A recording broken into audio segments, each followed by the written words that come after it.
All right. Oh, I'll give it an okay so I don't have to look at it. Well, we got a couple folks signed on. We got the crew going. So we wanted to welcome you to a Concatenation Convention event. I'm John Hart. I'm usually the oversight guy. I'm feeling a little rusty because I haven't been the one in like about 3 years or something. So, but happy to get going here. So we have Dr. Steve Tuckey, who's a professor at Jackson College, Professor Stephen Albie Scott, who is also a professor at Jackson College. Both those guys are chairs of some cool stuff we'll talk about a little bit into the thing. We've got Jen Holland, who is the outreach community liaison person from Jackson District Library. We have Mike Mara, who is at also at Jackson College, is the film guy, and then we have Travis Marlowe, who is the telescope guy. See, I got all the titles in there. I knew I could do it. Uh, just what we're gonna do is this is a free form discussion about movies. We hope you checked it out on Canopy at JDL because it was free. If you paid for it, shame on you. You shouldn't have done that. We're going to just be freeform. So we're going to go around, kind of talk about it. We'll take questions. Chat is open. If David or LS want to drop a question in the chat, and we'll stop, like around and kind of do that. Um, so why am I here? Because I'm just some guy off the street. Uh, I'm here because I'm a nerd. And so the stuff that I will contribute is hardcore nerd stuff that nobody else cares about. So I definitely do that. We chose a Europa report because we had heard some cool stuff about it. And man, when we started getting into it, I'm like, it's cooler than I even thought it could be. So what we're going to do, rotate around and give everybody an opportunity to kind of talk about it. The purpose of ConCon is really to examine science fiction through like a science fact lens or science first through a science fiction lens. You can choose whichever one you find more appealing. So I'll just kind of start it off and then I'm going to throw it just around and we'll just go around.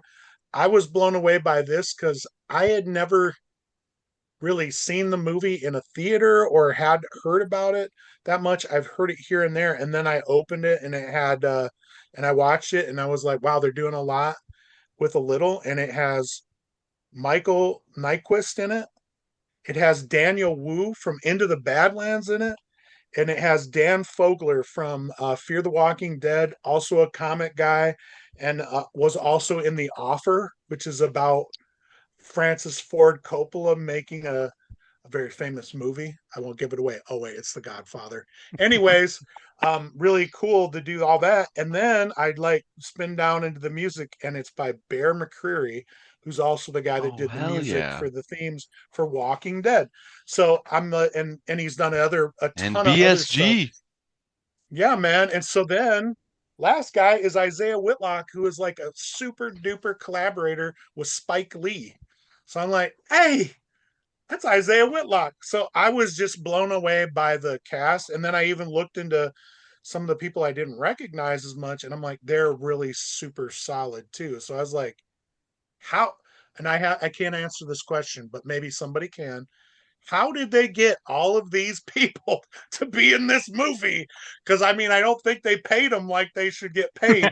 So I mean, it's just kind of a mystery to me. And I did a little research, but I didn't get deep enough. So I just say the quality of artists involved was really high. Even the cinematographer is a decently known, and director are decently known quantities in producing art. So I was really pleasantly surprised, and you know I think that SAS will talk about how they're playing a little fast. I'm sure Fast and both loose. of the doctors will say like they're playing fast and loose with stuff. But I was commenting. Last comment I have is commenting to my wife because she watched it with me, and I was like, "Wow, it's really more hard science, less flashy, very like um, ocean going kind of ship with all the hatches, and they did a lot of the um, like a lot of the flushing out of infection stuff, and like the pressure really like kind of cool. So added a level of tension. So very pleasantly surprised. Thought it did a nice job. And then, of course, I was worried if you didn't watch it, shut this off right now. But the reveal of the alien, I thought, well, that could kill it because if the special effects are bad, it's like it kind of erases the whole thing. But that wasn't the case. I thought done very tastefully within what they could accomplish. I'm gonna go. I'm gonna go clockwise, and Jen is at my clockwise at one. Mhm. Let's hear your take, Jen. Excellent. All right, let's see. Well, one other person I want to make sure that I mention was in it because I'm a child of the 90s. Miss Honey from Matilda was like the main narrator back on Earth Mhm. also. So it was very key for me. I really liked it. I knew as soon as I watched it that I was going to be way in over my head in this conversation, and I'm really excited to hear from all the science guys about all the explanation behind everything. I think in terms of stuff that I'm prepared to talk about, the psychology of the team when you're going out into space is what I was really drawn into and reading a lot about afterwards, especially because, like you said, if you watched it, you know that they lose a crew member pretty fairly early on into this mission, like 6 months in. And just the effect that that has on the team and how that kind of keeps getting paid forward, right? And they start making mistakes because they've lost like their key relationship guy. They start losing their communication, and how that kind of leads to some of the less desirable events of the movie. So I liked it. I will say the first time around, I got a little confused about the timeline. So it was nice to have a little rewatch and pay a lot more attention to all the timestamps on everything. Wish I had done that better the first time around. But overall, I thought this was a really fun movie, and I'm excited to hear all of the science behind the space stuff. Real. I thought the tension was very important and the disjointedness of revealing it, and particularly with Nyquist, who played Sergey. Is that Sergey? Am I saying it? Andre? Sergey. Andre. Andre. Yeah. Andre. I Andre. want to say Sergey all the time, but Andre, that really built the tension because you're like, that guy kind of looks unreliable. He's Yeah. kind of, he feels like he's a little busted up. And I think you were talking about Anna Maria Marinza or Marinka, as that's Mrs. Honey, right? She was Um, also, is that who you're talking about? She's Maybe. the M. Beth she's the lead Davis. M. person. Beth Davids. Oh, and Beth Yes. Davis. Yep. Well, I was Yes. going off on a tangent because this is the person that played Sheila in Army of Darkness, the person I'm talking about. Oh my And I Okay. was like, God. what? Come on. I So didn't get that so one. I thought that's what you're Yeah, I talking didn't get about. that And one. she was so I mean, I was like, That's it's the great. give me some sugar baby actress. I'm like, Yeah. I'm all in. Okay, so I think tension is big. And I think what I'd like to ask is if you guys have if when we're going to all the science folks, if you have a comment on the effect of zero G on psychology or perception, because I think Jen, you brought that up. That's the underlying kind of thing they quote, like it's having psychological things in long space travel. Yeah. So I'm going to throw it down on my five. It's Travis. So go ahead, Travis. Tell us what you Yeah. think. I mean, I thought it was awesome. I'm gonna be honest. I went in not expecting like a whole lot, right? And I was like, oh, it'll be fun, whatever. And it was really cool. I loved, and I'm not much of like a big movie person, so I don't normally have a lot to say about like how movies are made, like as art. But yeah, Steve is laughing because he knows how much of a movie person I'm not. And but I thought like the kind of like scattering of like the cameras throughout like the whole movie, where it's like there's always this tension, there's always this like something's off, something's wrong. Even before like the big bad starts was really cool. I enjoyed that. There was a couple things I noticed, like observational, like astronomy wise, that were accurate that I thought was really cool. There was one thing I noticed about the artificial gravity that was a little off, but that's okay. Um, so it was kind of cool. And I'm one of those nerds that like I was watching the movie and I saw Jupiter and I was like, oh man, that's like Jupiter's so big in the sky. How big would it be? And then I calculated it. They got really close. It should be about 10 degrees from Europa. And it looks good because 10 degrees is like three fingers out one eye closed. about width. Oh, wow. And that looks Okay. pretty right to me. So Word. Wow. Yeah. Word up. I thought it was great. What did you, I mean, was some of the temperature type stuff and the, like the environment of the moon, did that seem right to you? Yeah, I mean, so Europa is definitely a big ice ball, right, with water underneath. And I think it's I always love when people talk about Europe when we talk about like alien life because it brings up like this idea, right, that life can exist in places that aren't the Goldilocks zone. Because it's not necessarily that you have to have the right temperature. You just have to have right, like you just have to have liquid water, right, is the idea. And so then if that temperature comes from um tidal forces instead of from being close enough to the star, there's no reason that can't work, right? And so you Friction. have, Yeah. right, like, and if you're unaware, like the tidal forces are, you have the moon, it's so close to the planet is large, and so it pulls on the closer side harder and it kind of squeezes it, right? And as it squeezes it, it Mhm. causes the inside to get hot. And so you get that liquid water instead of, and so it seemed accurate enough to me. I don't know the exact temperature of Europa off the top of my head. Minus 160.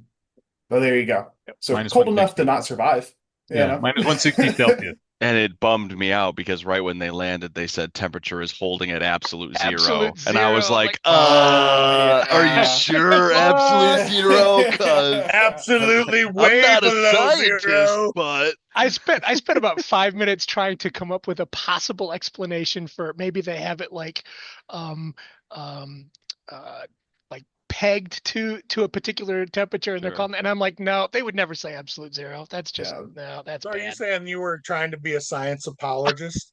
I was Oh, like, okay. A He's I trying sci-fi to said, what could apologist, not You possibly wanted to be? science. headcanon an answer, and yeah. Come on, sci-fi apologist. Okay. Well, thanks a lot, Travis. We are going to go to the six, and that's Mike, the real film guy, not just Calm a nerd. down. I mean, maybe just the film nerd, right? Okay. I too really enjoyed this thing. Because I'm an easy mark. If it's a horror picture, I enjoy it. If it's a found footage horror picture, I'm going to enjoy it. I am the market for this, and I am the market for like you said earlier, John. I'm a big fan of this low budget, bottle movie, yeah, bottle movie type Yeah. style thing where, um, Yeah. you only have to throw I guess what's the budget was 10 million bucks, which obviously, I don't have 10 million bucks, but like if you're talking about making a movie, that's nothing, right? And I love how you can just make a movie like this for pennies, and it just rules because you can just rely on the quality of that cast that you pointed out, right? And definitely a quality cast. And how did they afford them? Well, they afforded them because, none of them are A players, right? They have appeared in A things, right? But it's like the best of the B team, right? And so they just didn't cost anything, which is incredible, For right? They're real. probably all working for For real. they're probably all working for the SAG minimum, right? Which is like a Yeah. 150 grand or something like that, right? Yeah. Amazing. So like I mean, this is an incredible cast. They do a really good job. I've got a few bones to pick with the picture, obviously, but that's fine. And I mean, we don't need to cover all my issues all at once. We can get to them as they Some though. come. That's what But we're here yeah, for. Pick the fine, bone. fine. Number Okay, one, pick it. number one. You mentioned earlier, Jen, that the chronology kind of threw you off, and you're not wrong because they did it on purpose to make things more dramatic, right? We know that Charlton Copley is gonna die because it's foreshadowed with a bunch of creepy Charlton Copley, coming in and being like, scary. You get the idea, right? Now here's the question, and here's me being the difficult film guy, right? If this is by the end of the film revealed to be the Europa report that they're reporting out to people so they can learn about this, they would not have edited it in a way that was not chronological to add drama, Mhm. right? And like that's how it ends. It ends with and we're very proud of the scientific experiment and we honor their losses. Well, if you honored their losses, you wouldn't have edited the footage to make it more dramatic when people died. And He's so I think that the film would have been perfectly fine if it was in chronological order. I think that would have been perfectly fine. I think if we had framed it as, hey, here's a report of what happened to the Europa mission, I think that would have been fine. And I think they went out of their way to add drama by editing it the way they did. And that kind of bummed me out because I think, and maybe I'm wrong, I'm just the movie guy.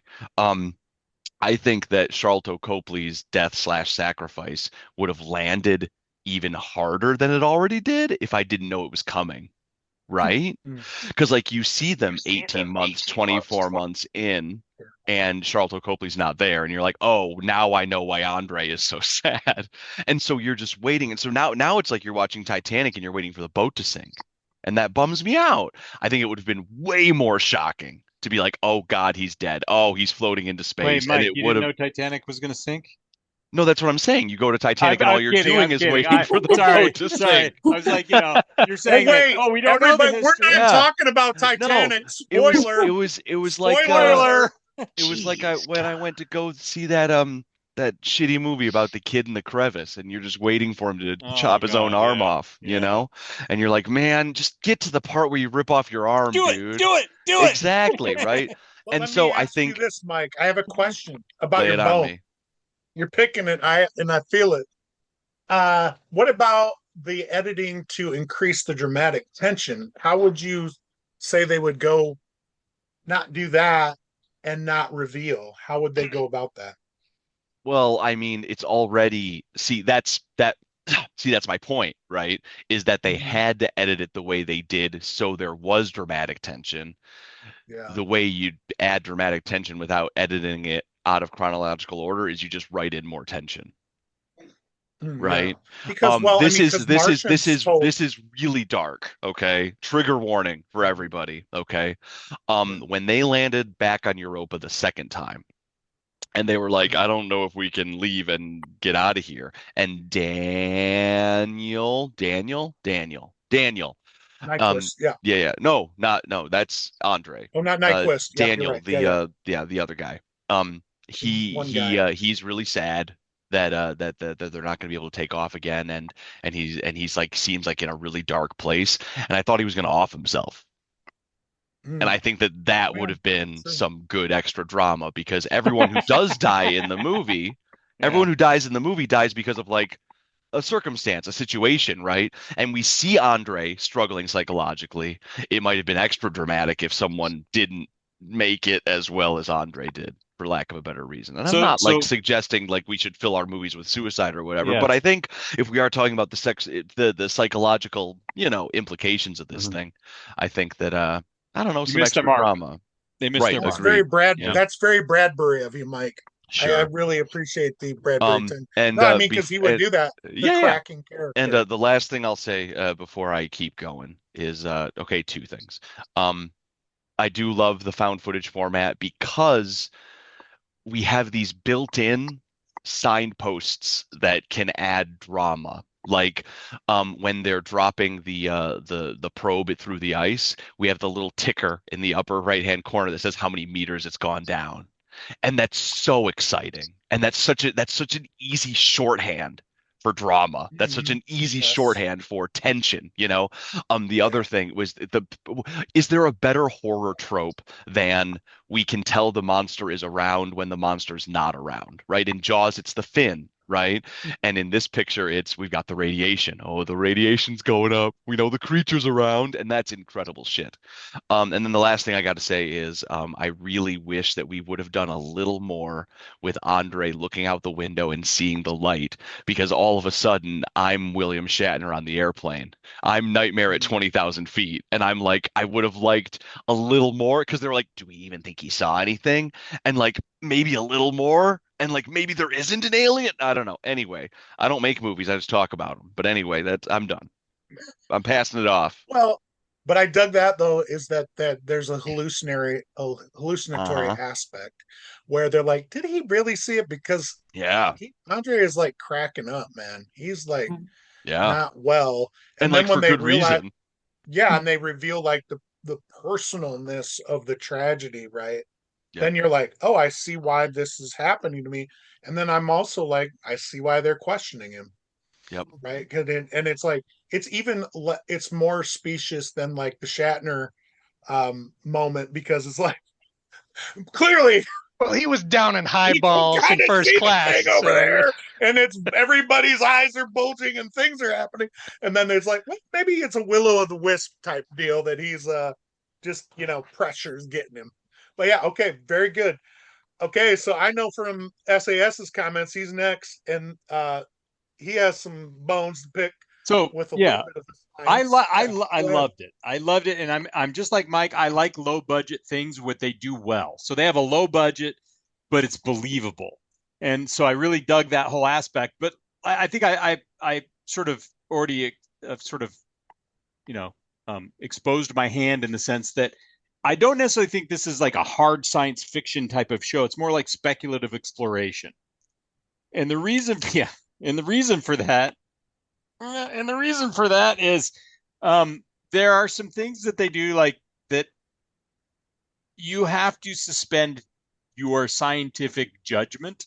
So, for example, when they drop the probe, and we know it's 160 degrees below zero, below technically zero C, and they say they're going to melt through the ice. Well, we don't really know, but we think the ice is 30 kilometers thick at that temperature. So if you're talking about something that's 30 kilometers thick, and I actually did the calculations because that's the nerd that I am, and I actually said, okay, I know that the specific heat of ice is 2.1 kilojoules per kilogram, and I said this is the size of the probe approximately that they're dropping through, and I came up with it would basically take, if you own a house and you have to generate that amount of electricity, it would take you 30 years to generate the amount of electricity that it would take to get through that ice. Here's the problem. The minute you drop the probe 1 meter, the ice is frozen on top because you're not getting rid of the water. It melts, and then it would just freeze again, and you'd be, oh, we went down a meter, time to go home.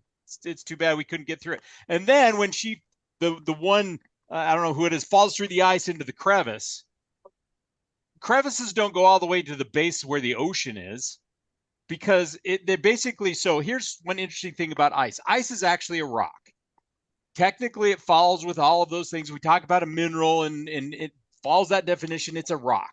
And so you basically have a tectonic plate, because ice at minus 160 degrees is really solid. It's as solid as granite. And so when you're talking about all of these things related to that, they're doing this thing where they're assuming that we're going to be thinking about all the stuff like you have on Earth, which I totally can go with. I'm like, all right, I'll get that. But there were a few things that they did that I'm sure most people wouldn't give a crap about, but I suspend judgment, and I recognize what they're doing. But as Mike said, they could do a few things that would have improved that estimation of what we thought was real, right? Because I allow myself. I watch Star Wars, for God's sake. They do things in there that just would drive me up the wall if I even thought about it in a scientific way. But I just love it because it's corny, and we like to have that sort of space opera stuff. This is not a space opera, but I do think in the end, what I think they did really well is when they actually saw the alien, they didn't go all crazy and try to do something that was totally out of whack with what we think. They said, well, basically it's probably going to look like an octopus or something like that. Totally reasonable and totally fits with what we would expect to a certain extent. Now I'm going to flip and say, okay, well, they say we found that something looks like algae. Why the hell would you have algae under 30 kilometers of ice? And when they go down there, why the hell do they even see any light at all? Other than they say, oh, bioluminescence, but they're acting like there's light coming down through the ice that they can see this stuff, which it would be totally pitch black. I mean, completely pitch black. But that being said, I really did enjoy it because I think they did stick to their guns, and they tried to make it as hard sciencey as they could, when it really is sort of it's sort of between that. Okay, and there's one other thing I got to say. Well, just Europa sits in something. We have these Van Allen belts, which are these are ionized radioactive radiation belts, and Jupiter's are 20,000 times more larger and more radioactive than ours. So it captures all of these radioactive, not isotopes, but ionized radiation, so that Europa I don't know, but it could have life underneath that ice, but we will never know, because no one would ever survive the radiation that you have to go through to drill through the ice. I mean, they would have died within the first 3 hours that they were exposed to the Van Allen or the radiation belt that's outside of Jupiter. They would have just been turned into puddles of goo, and then it would have been over. Well, there was Wait a a minute. throwaway line. Are you saying if people are exposed to radiation, they don't turn into the Fantastic Four? No, but it would be cool if they did. You're puncturing some major life beliefs. Exactly. Hey, okay, but I did have a question because I like what you're saying about the radiation and the thickness of the ice and also natural light. So what I thought at first they were inferring is perhaps there was bioluminescence of the creatures, and then they were talking about the I don't have the right, I'm not going to say it right, so say it right after I say it wrong. The venting and the steam and like the pockets in the ocean that was doing that, because what I was starting to think was they're intimating that there's light from the top, but if there's a bunch of these bioluminescent creatures, would it illuminate the water enough to create that? Because they're showing spectrum wise a deep blue water, and I just thought, well, I think it would be kind of black with, even if there's bioluminescence, like just like a light in the black water, and then you would get close enough where you would intake the light and it may reveal some details of the creature, right? Because we have that kind of thing in deep oceans and on Earth. So can you kind of talk about it would look like the Milky Way. It would look like the Milky Way. And that's the thing that I think they failed on when Mike talks about this, because they show that, like, oh, you can see the ice underneath, like you're underneath the Antarctic ice and you have a light shining on it. In reality, if they had the bioluminescence like we have in the oceans, and if everything was bioluminescent, which it isn't all bioluminescent, you would have something that looked like stars in the Milky Way. It would be around in the water and it would be floating and it would probably be moving faster than stars, but you'd have what looked like, and it would probably, well, it could be blue, but most likely it's going to be more green. But again, that's talking about Earth's biology. I wouldn't know, but it would be, I mean, the flip side. Sorry, go ahead. How was that? It's my announcement. I'm sorry. Oh, I thought you were like, wait a second, I have something to say. But no, yeah, I agree with you, John. It's one of these things where I think they dropped the ball because it probably was too expensive to do that kind of special effects, because they basically did get an icy, I'm sure they used real ice and they just shined a light on the bottom of it. That was genuine underwater footage. So yeah, that's what I mean. That's what I'm thinking. So like that was genuine Antarctic. Yeah, it was Antarctic footage, or that's what I thought. Yeah, and so it's I like that they tried to do that reality stuff, but given the conditions that they're talking about, it doesn't fit with what we have on Earth, and that's okay. I mean, I'll give them, I'll bend to that. Say yes, I get it. It's just I think they could have done uno más. Then one more. Let me ask this. So life around steam venting or steam water.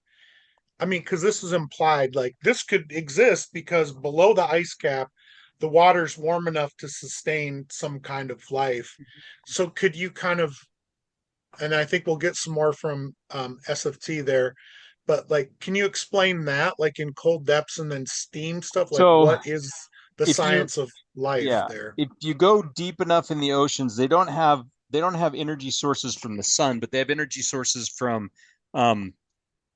think of a chemical, like chemicals. And so that you have a lot of these elements that are charged particles that, or not even charged particles, just elements. You have certain bacteria that will utilize specific forms of iron or sulfur or something like that. And they use those elements as the final electron acceptor. This is going to get too deep. Just basically they use it like our metabolism.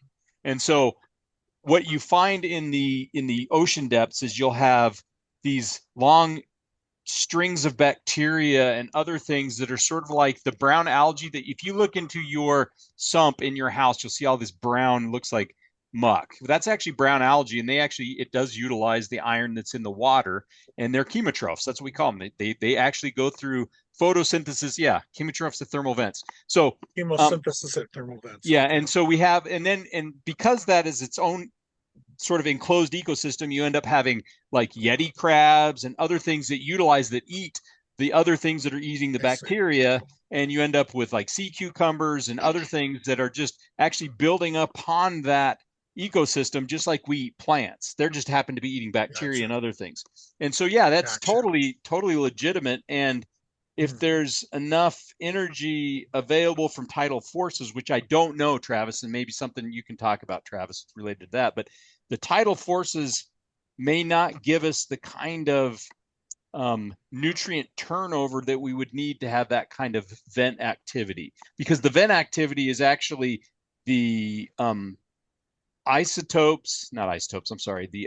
ions and related elements that go through these hydrothermal vents, and they pick up all of the sulfurs and irons and everything else in the rocks. And then when they come out, they're not energized, but they're in a state where they can be used by these bacteria. I don't know if that actually would go on if you have tidal forces, because this is tectonic forces, and it is going to be a different source. There was a bit of a throwaway line in there where they say when they're looking, they're seeing evidence of tectonic activity or tectonic plates is what there was a throwaway line in there, which I think is put in there specifically to address that, because this idea of, the squeezing of the innards of the moon and that kind of variability in the squeezing, it's kind of like if you take a piece of plastic and you bend and bend and bend and bend and bend, you'll see that it starts to break down, but you're actually increasing the temperature right there at the bend. That's that kind of plastic deformation, and the energy of deformation goes into heating things up. And on a planetary scale, that can produce a tremendous amount of heat. But Steve's right. Does it produce enough in the right places? And the kind of the dirty little secret of this sort of, I don't think Europa is tidally locked. In other words, I don't think, like our moon, it stays facing Jupiter in the same. I don't know that for certain. But if it's not, then that means if it does rotate, then it's going to be producing heat in particular places that change over time. So there's going to be, as it rotates, there's going to be spots inside on the surface, the rock surface under the water, where it's not heated up for large amounts of time, and so it would cool off, which would make life much harder to come by than on Earth, where you have these hydrothermal vents where it's just kind of pouring out. 250 million years in the Atlantic Ocean, right? Yeah. So it's a very long time. Yeah, and that's this is a perfect segue. SFT. Okay. Yeah, exactly. And capping, and I have to note, Travis was shaking his head like, no. Oh no! There's What no were you saying? Is it tidally locked? Is it tidally locked, Travis? I Do you don't think know so. if Europa's? I No. don't think it is I'm either. pretty sure it's not. I'm pretty sure it rotates, because like the other thing is too, like the larger the planet is, right? Like the harder it is for it to be tidally locked without getting torn apart. So Yeah. It's you run into that the issue too. ratio of the mass of moon and orbiting planet. I think that I can't remember. There's an equation. Right.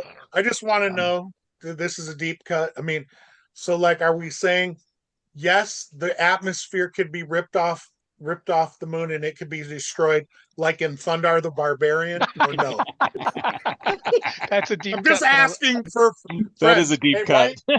I you wanted appreciate to know that, right? No. Okay, sorry. Okay, so let's hear it from SFT. Like, tell us what you thought, and you've already been telling us a little bit about those extra things. So I think those were kind of the interesting things that came up for me, because I don't really know about the thermal stuff as much, but that helps to talk about what it's producing. But can you give us your take? Well, just a tiny little kind of following that thread, we have really only understood or been studying these underwater thermal vents for what, 50, 60 years?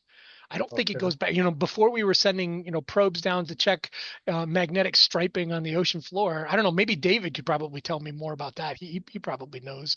David, if that sounds familiar, throw it in the chat. But how long have we been studying those hydrothermal vents and the ocean floor? So this is like new stuff. And this movie was made only about maybe a year or two after like solid confirmation of what we think is the ice crust over Europa and water sloshing around underneath. So this is a really good example of when we get it right, when we get speculative science fiction right, we can build off some really amazing information and amazing knowledge that's relatively new, and yet it's really solid. This movie's going to hold up for quite some time. Hey, yeah, there we go. 1950s, published in the early 60s. Yeah, so like that would have been the like about the time that we really started understanding hydrothermal vents or even recognizing that they were there.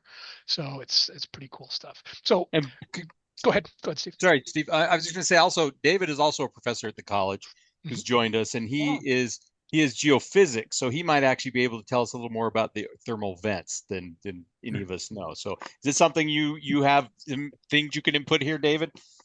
I mostly just watched it for entertainment. My entertainment. So no study of science or movies beforehand, and my entertainment was also competing with the European Champions League soccer. So I really enjoyed it. But as far what I put in the chat that the ocean floor wasn't. I think that only the Mid-Atlantic Ridge was known during World War II, and the ocean was pretty much unexplored. And then sonar was used to locate submarines in the World Wars. And then, like I was saying, that it wasn't recognized that there were other ridges other than the Mid-Atlantic until the 50s and 60s. And then the German meteorologist that proposed Alfred Wagner, in the early 1900s, that because he couldn't think of an explanation for it, then people didn't believe him. And what did we do? And what did we do to punish him? We sent him out onto the ice, and he was never and he killed him. Yeah, he went to so he died in his 50s, and he actually did not see the discoveries that led to a good indication of what he was talking about. So he died like 1927 or something like that, because he was exploring like Greenland ice sheet or something. And right, he was a meteorologist studying polar climates, and so yeah, he tried to present it, I think, at the AAPG, the Petroleum Geologist Conference, and somebody thought that, well, you're just an amateur geologist, you should go back to meteorology. Go back to meteorology. Sorry, right David. on. Thank you, David. So thank Steve, you. Yeah. SFT, give us your bit on. Well, so I went into it having heard of it before, but not knowing much about it. And I purposely I didn't spoil. I didn't like go and look up stuff online. So as I was watching, I was initially confused by Mike and you have already talked about this idea of why put it out of chronological order. It's a report. It's kind of supposed to read as an official accounting of what happened. And so I was very confused by that. Not very confused. I was a little confused. And I'm like, okay, it's narrative license. Okay, we'll move on past that. But the two things that I thought were really laudable about this were, number one, honestly, their devotion to kind of scientific accuracy and trying to do a good job of portraying what we know currently with some projections into the future. And I thought that was really cool. For example, it's a small thing, but as I'm watching the mission clock, you can see the mission clock at different times, and I'm like, okay, 21 months. I'm like, back of the envelope calculation. I'm like, 21 months. But Europa, on average, from the Earth is, we're talking like 500 million miles. Yeah, do some calculations. It turns out that puts the average speed for the spacecraft at just a little above Earth's escape velocity.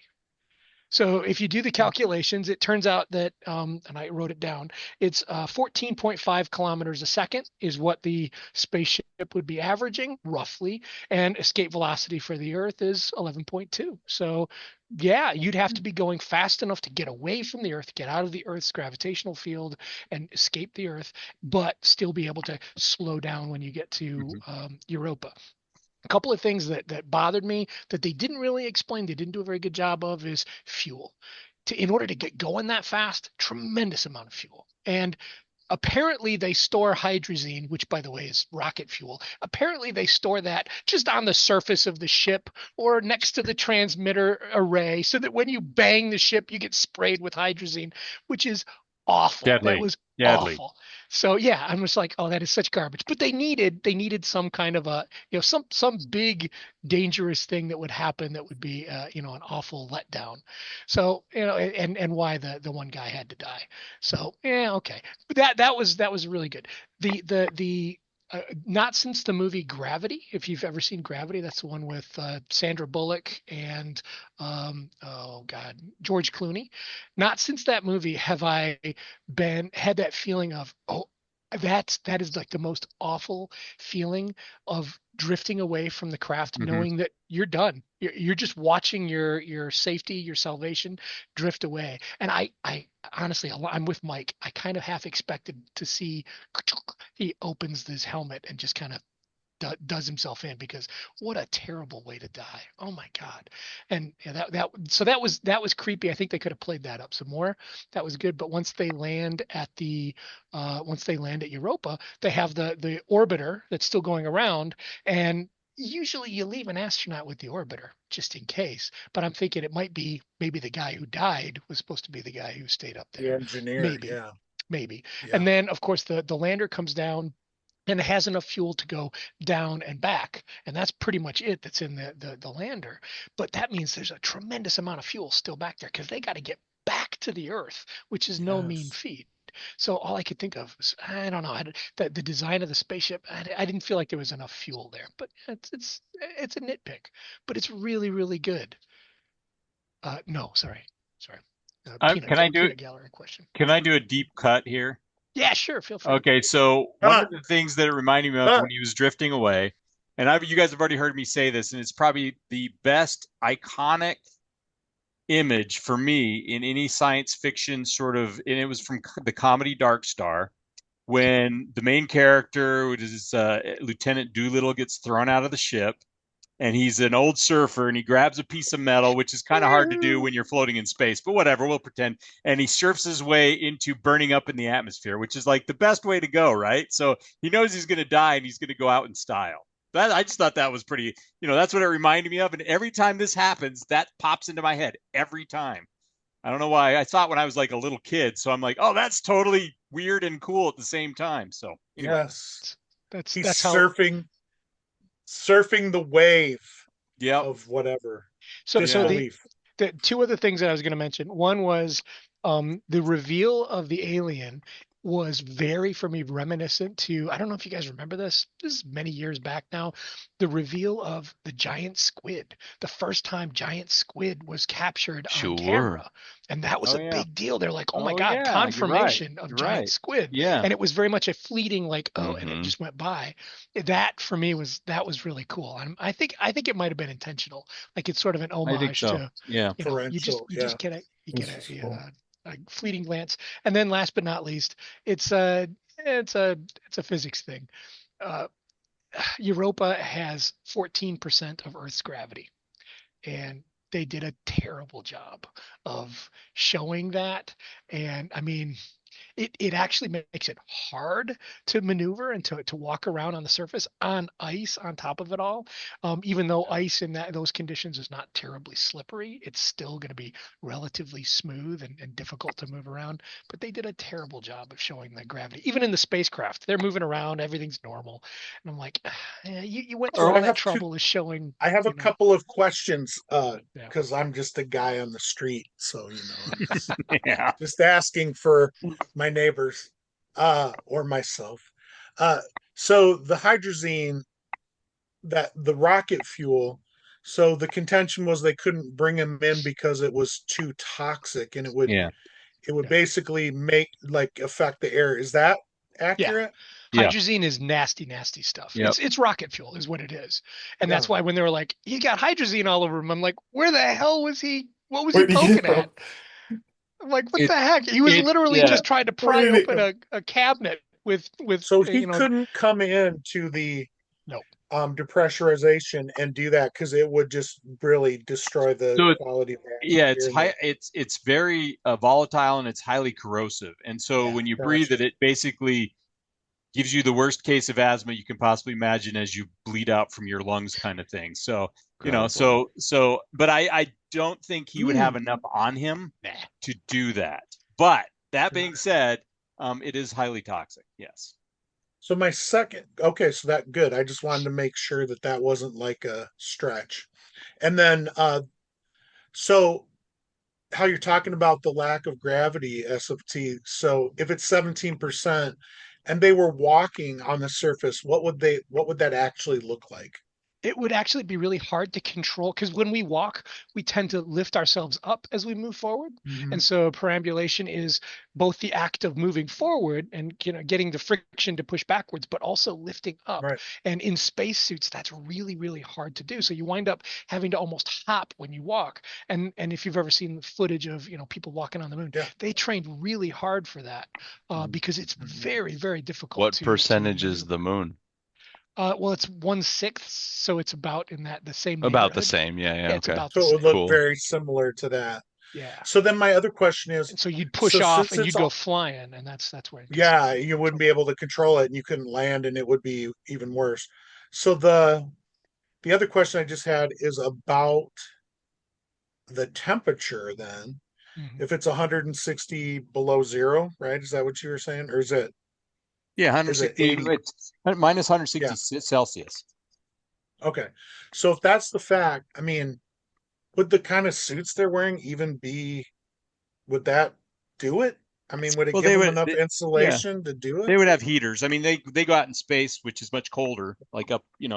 out in our regular outer space. So they do have heaters in them. So it's not like they just, put on the PJs and, go Right. out into But- space. But So more Rob, importantly, it's like, I they didn't also know. have coolers in, and yeah, that's that too. that's the too, hard yeah. part is Yeah. you wind up generating more heat than can radiate out. We take for granted on our atmosphere that we get all worked up and get Yeah. hot and we just Yeah. radiate the heat out because there's atmosphere, there's air. When you're in space or in a place with essentially no atmosphere, there's no You don't place for that sweat. You don't heat. sweat in space, right? Yeah, you You don't, don't sweat. radiate heat nearly as fast as you would, like Can they hear conduct it you into sweat the- in space? Yeah, That's exactly. a great tagline for a movie. yeah. They can't hear you sweat in space. Like everybody's like, what the? Okay. I wanted Anyway, to see. but I wanted to Steve- see the helmet cam footage when they got sucked into the ice. I wanted to Yes, see them go yeah. down there. And Well- Steve's absolutely right because because the first thing is they got to make sure you're warm enough. But since you don't actually radiate, I mean, you radiate heat, but you're not actually sweating, so you're not actually releasing the heat through evaporation.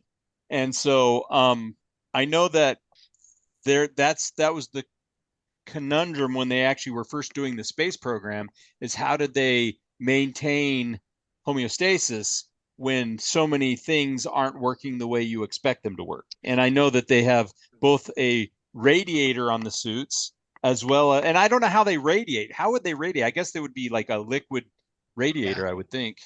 Yeah. I mean, not It's liquid, very but I difficult. mean, it would run through a radiator that would allow it to radiate, but it's radiating infrared. It's not actually evaporating, which is that's not as efficient.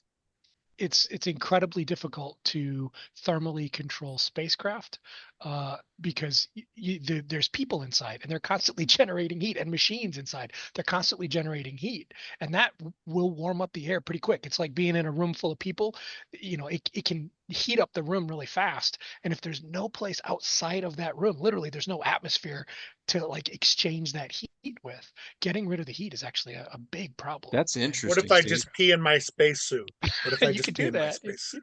You could do that, You know, but I what mean, it temperature? happens. What temperature is the pee? You don't right? got to be embarrassed. It happened. What temperature is so the I'm pee? just being the timekeeper. Sure. It is 7:52. We've just gotten through the first round. I think we're 8-ish. Oh, Are we doing great. 8-ish? Yeah. Okay. 8:30, whatever.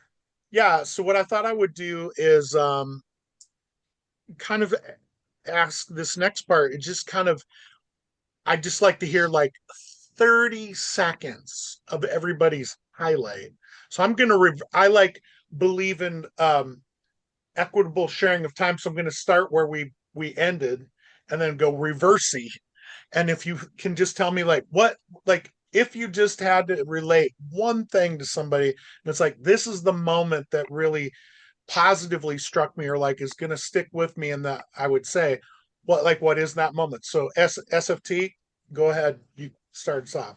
It would be, I think, what I hope what I hope, fingers crossed, would be the reaction of any research scientist in that situation. It is more important that the information get back to people on Earth about what was seen there than it is that we try to have some kind of dignified death. The act of the pilot at the end to say, look, I'm going to blow open the hatch. I know I'm going to die, but it's way more important that we get confirmation of what's happening.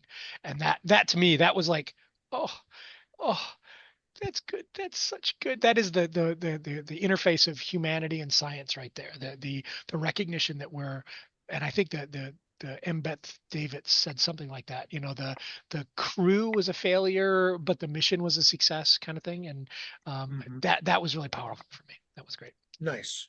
Thanks. SAS. I'm going to say the same thing. I think at the end of the film, as a scientist, when they know they're done, so they're like, you know what? This is for greater humanity. And it's one of those things that really, they basically said, I'm going to show this to the world because it's it's like my dying breath, right? It's the last thing I can do. And I agree with Steve 100%. That was the biggest moment for me. It might be a sciencey weird thing, but right on. Yeah. Yeah. I'm just, before I get to Mike, I'm just letting people know there's folks here, but when you watch this recorded, there's comments and a lot of different links in our chat, and there's lots of cool stuff. I was laughing a little bit ago because I saw Lawrence Fishburne in the battery meme from Mike. So I dig it. I feel you. All right, go ahead, Mike. What do you think? Striking thing that you would take away and relay to someone else? To relate to someone else. Do mean, you you want take, to see? this No, road no, must go. 100%. No, 100%. I'm going to be a broken record and I'm going to say, do you want to see how a movie can be simple and cheap, but still very effective and have a variety of takeaways, themes, right? Like any good movie, right? It's going to have a beat you over the head moral, right? Don't screw around in space, right? But then there's that we can learn about ourselves, we can learn about humanity, we can learn about relationships, we can learn about maybe some dumb decisions that they make that don't make scientific sense, right? Like they're supposed to leave someone on the orbiter, but they don't because they're worried about him. But like this is good stuff. This is good caring about each other, caring about people, but also the mission, et cetera, et cetera. And then all of a sudden the gray area between that, right? Like what's more important, caring about our common man or caring about the mission, or the whole thing, the whole reason everything goes rear end up in 2001 is because Hal only cares about the mission, right? And that's why there's humans on these missions, because humans can make choices that machines can't, right? The mission was the friends we made along the way. Right. And you're being a pain in the ass, but you're not wrong either, right? Like it's genuinely true, right? And as the movie kept going on, I was like, oh man, is everyone gonna die? And me and one of my best buddies, we came up with a trope a long time ago that the two of us share, and it's we see someone in a movie and they start being really, really cool. We're gonna be like, no man, he's way too cool to live. Yeah. And just like Rogue One, right? Everyone in the movie was too cool to live. and I'm fine with it. I thought that was good. I mean, we're just talking about this movie, Mike. Spoiler. You're fine. Anyway, I thought that not to bring up another movie about space that I don't like as much, it really burns me that no one dies in The Martian. I'm really pissed off that first of all, Matt Damon, they'd be like, sorry, bud, good luck. They're not sending anyone out to save Matt Damon. That's dumb in the first place. And then they go out there to save Matt Damon, and they all come back unscathed. And that pisses me off. Like there needed to be a sacrifice. There needed to be a trade-off, and it made me angry. Your Europa Report, they don't give a shit. Everyone's dead, and I'm for it. So, thumbs up. I mean, Mike being upset about nobody getting killed versus the world collaborating together to rescue Matt Damon. Yeah. No, I'm just done. No, I'm good. I agree.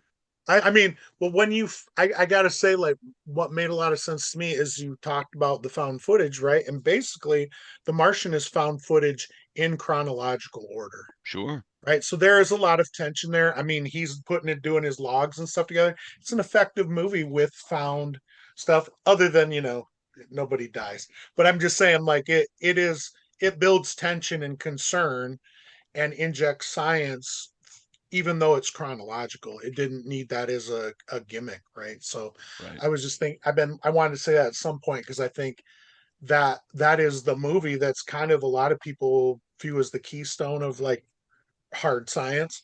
I just watched Outland not too long ago, and I'm just going to throw that one in there for you. Hell But yeah. Sean Connery shooting people in a space station, nothing happening.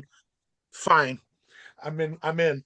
So, anyways, but I just thought, yeah, that very good comment. So, Travis, what was the striker, the lightning bolt for you in this one?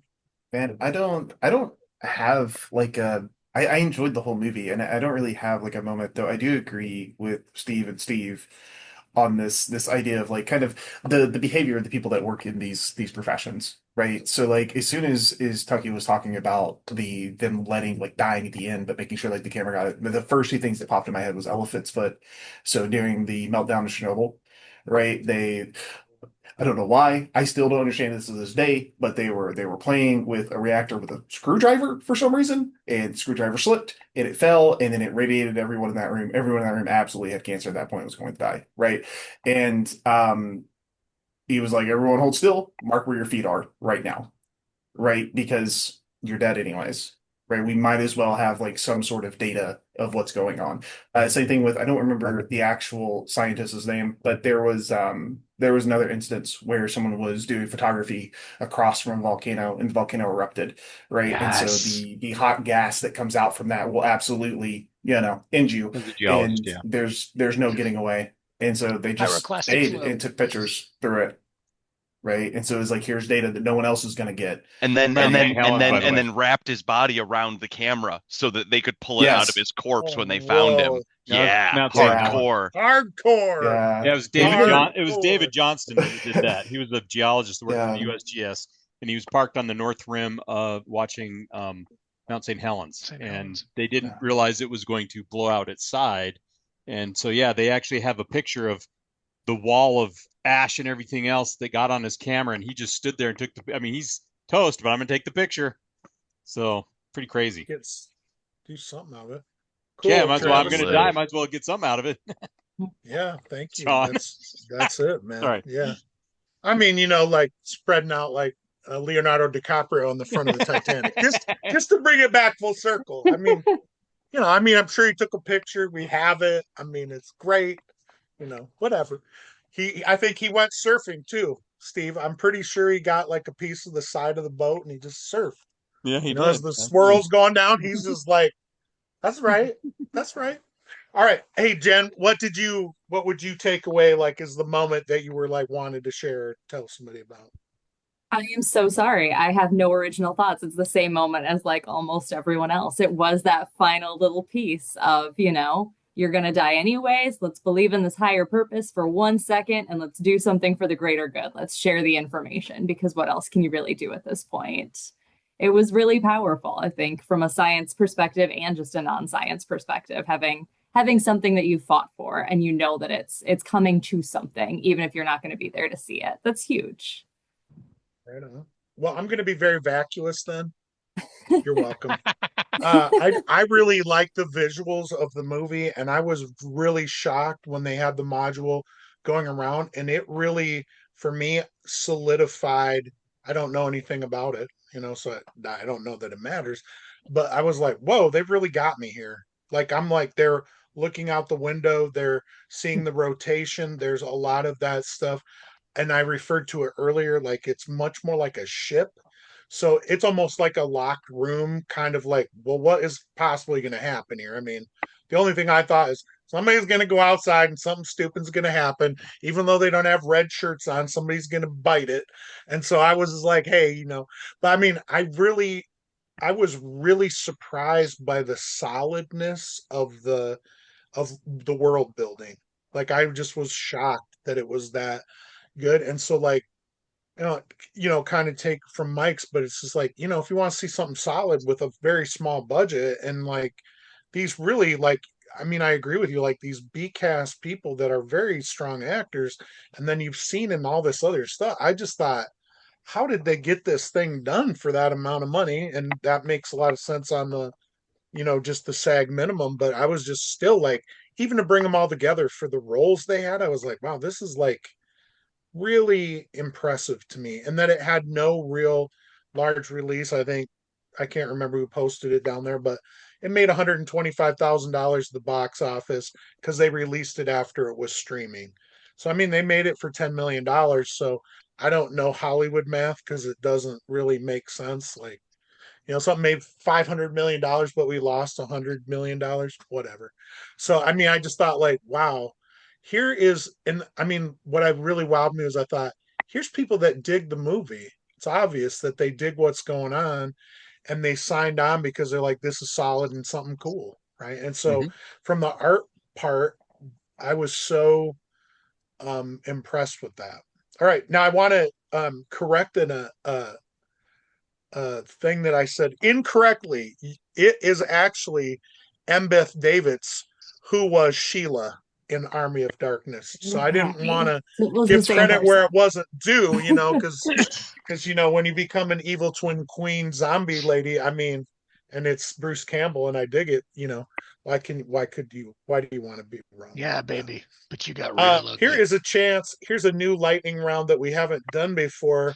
But from our discussion, does any other panel member want to ask any other panel member something? Wait, John, before we do that, I got to say one thing, though. This trope, this idea of I will give my life for the science kind of thing. I think the most emotional one, and this sounds really weird, the most emotional one for me is when Hal shut himself down in 2001 because he knew that if he did not, like he had to save the mission. Do you remember when he's shutting him down? He's like, we got to get this done. And he's like, and he's That's losing Dave, his memory. Man. Yeah, it's Dave Taves shutting him down. Yeah, but it's really emotional, and we're thinking to ourselves, it's just a stupid computer. But now we come full circle, and now we have these things that are like HAL 9000 on all of our screens now. It's very interesting. Yeah, I know Mike hated that, but yeah, I can't do that, Dave. I can't do that, Dave. Yeah. Dave. Anyway, so sorry, John, go for it. Oh man, no, that's fine. That's why we're here. But does anybody have a question of any other panel member? I have a question for the science panel members. Boom. That's Travis. The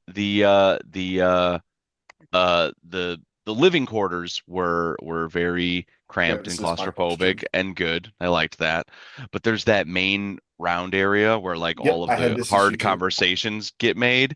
That's way too big and open, right? Like if we're going to space, everything is going to be super duper cramped, and like we have like friggin' vaulted ceilings in there, and like that's just not accurate at all, right?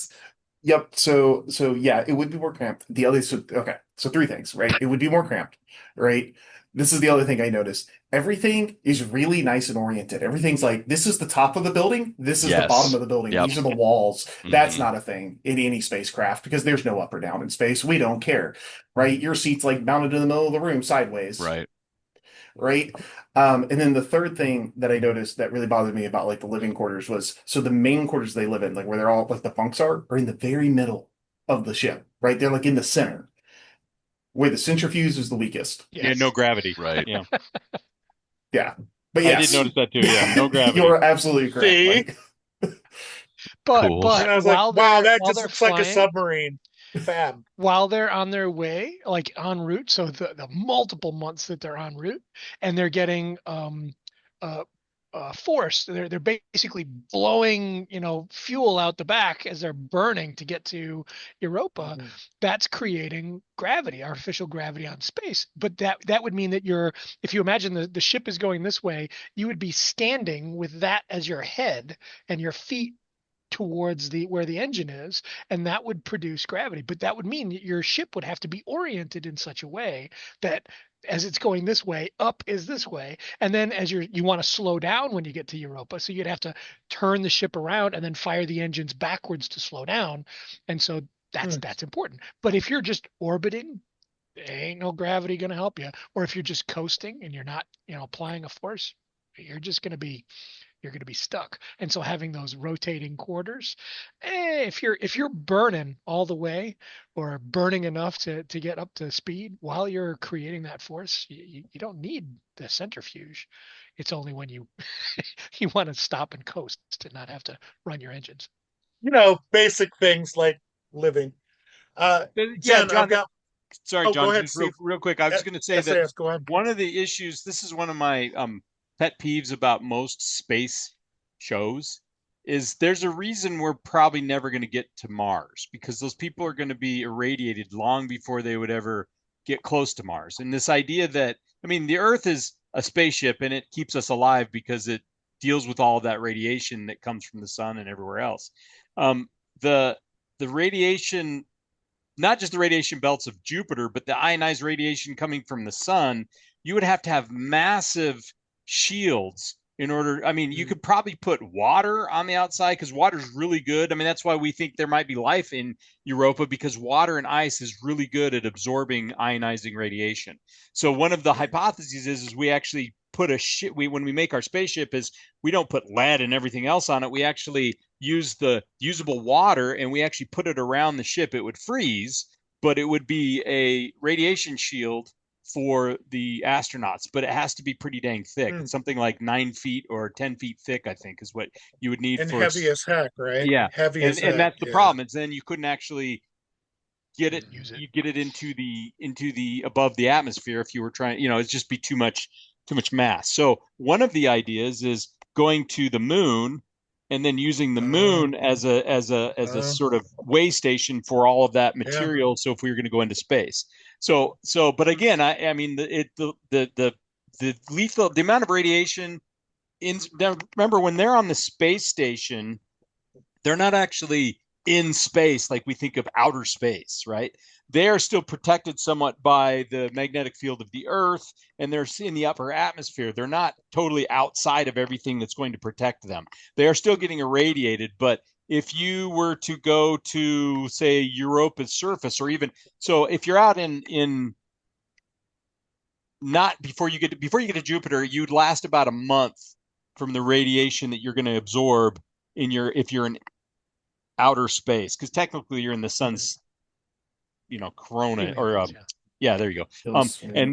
And so it's one of those pet peeves, but again, I know I have to suspend judgment. That's all. Fair. It's just I want to ask Jen a question. I'm getting super. Well, I'm gonna shoot Jen this question. I just want to state this once again for the record. It's killing me that we're not going to get a Mr. Fantastic if we send people to the outer space because it'll just kill them. But whatever. I like stretchy ideas better. Two, let's not go to the way station, the moon, because if you the monoliths. I mean, we need to avoid the monoliths. How many are there? I mean, you're gonna get monkeys throwing bones and space stations in the sky, and all kinds of weird stuff's gonna happen. So, let's avoid it. Jen, here's my question. We watched this on Canopy, and I know, I am a Hoopla guy. I know Hoopla left, Hoopla right, up, down. Canopy is a thing that I use a lot less. Can you tell us a little bit about Canopy? And then I was really surprised by all the different movies we could have selected. We had several, and then afterwards I was watching this movie and I'm like, look, I could have had Pedro Pascal movie, and I should have done that one, The Prospector or whatever it's called. So can you tell us a little bit about Canopy? Yes, absolutely. I love a chance to plug our library services. Thank you so much for asking.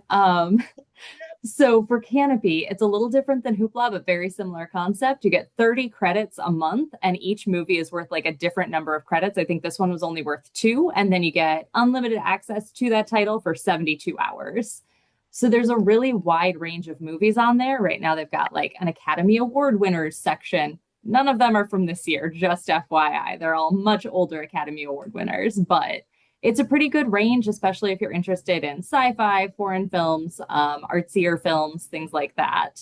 Sophisticated, good films, I would say. Not so much the Meg Ryan movies. Those are going to be on Canopy for you. So between Canopy and Hoopla, you're going to find a lot of different things that you can get for free with your library card on any of your devices.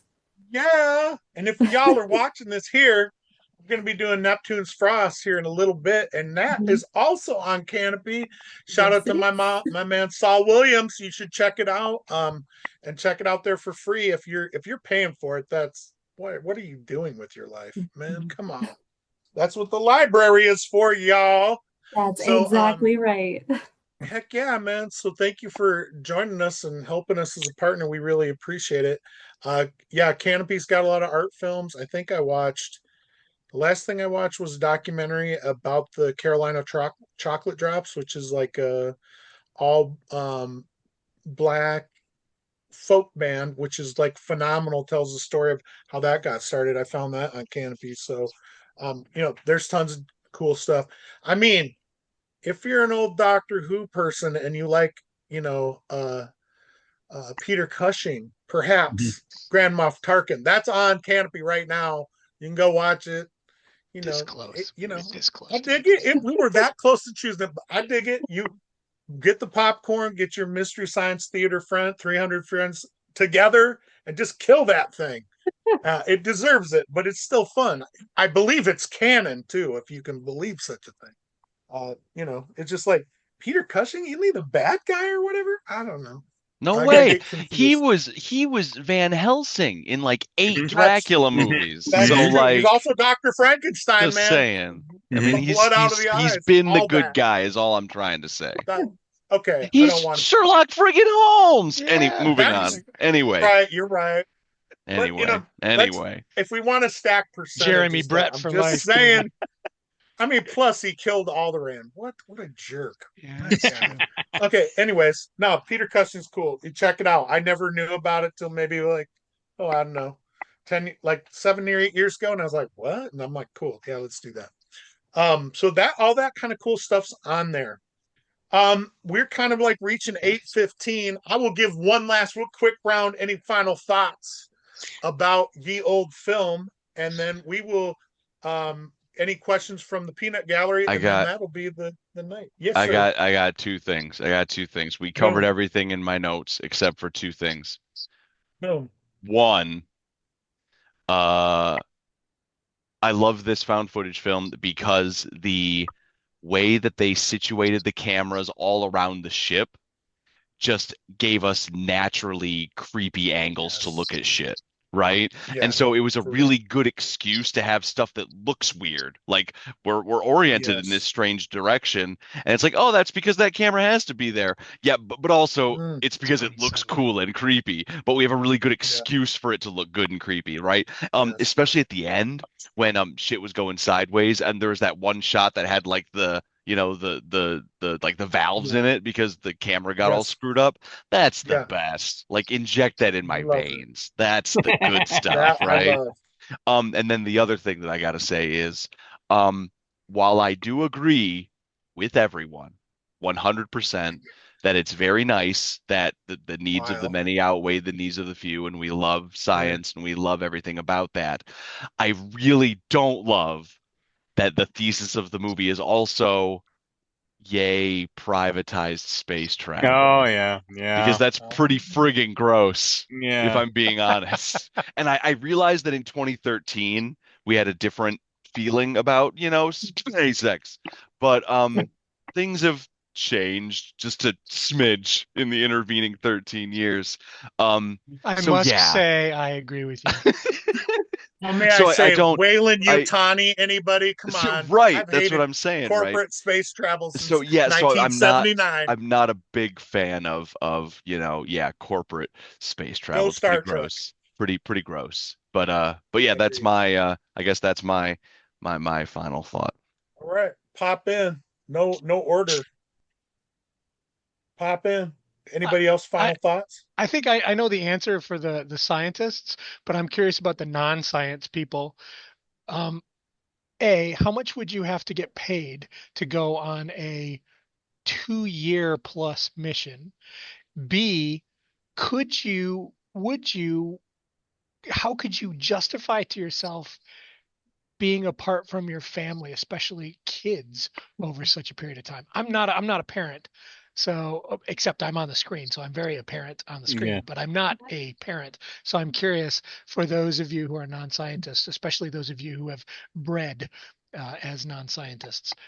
I'm a non-scientist breeder, and I would find it very difficult. Yeah. And I was like when the engineer was saying the stuff, I was just like, you chose to be here, dude. Yeah. And it's not 2 years. If I was picking up right, it's 4 years.